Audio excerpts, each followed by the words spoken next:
So let's say you had a little bit of trouble with the bridge squeeze.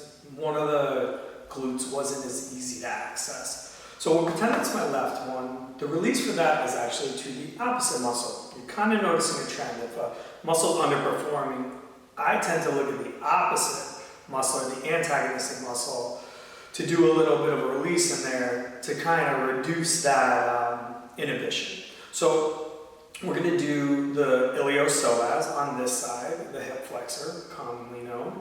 And again, this is a good example of like, talk to your medical provider. All of this is educational information, but you really need to ask your specific provider if this is a good idea for you. So the spot for the iliopsoas, again, where it's probably like more like neurologically you can get it, because that structure is pretty deep, is halfway between your belly button and this front bone on your hip. So that like hard hip bone in the front, go halfway in the middle, and that's where it is. So we're going to use this yoga block. If you have our fire roller, you're going to do great, because that cap just comes off. You put the lacrosse ball, well engineered, thanks to my dad. So right here, we'll go with this. If you don't have it, take this, that exact spot again, halfway between your belly button, front hip bone, boom, right there. That's where it's going to go.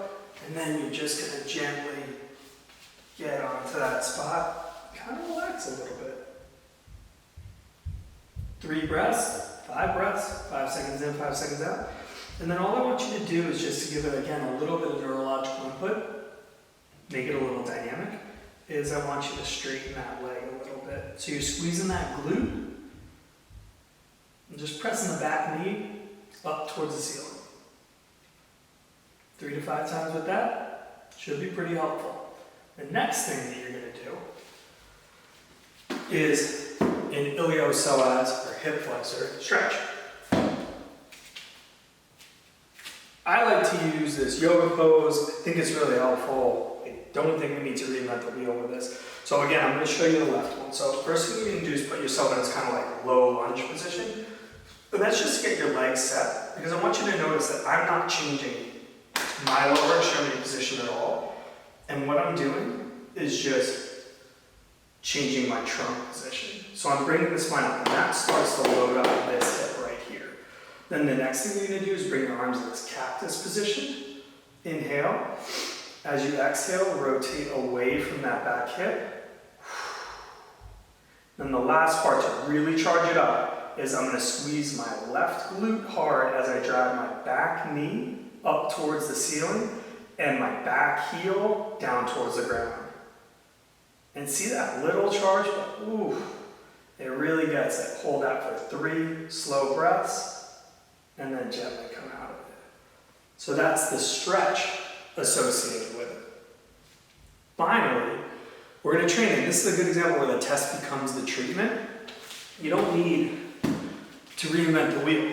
We were just in that nice bridge squeeze position. Bury the backs of the hands. Set the ribs, drive your heels into the ground, let your toes float up. Get to that nice, tall, long, neutral spine where the hip is just an extension of it. And then I want you to squeeze your left glute, right glute, left glute.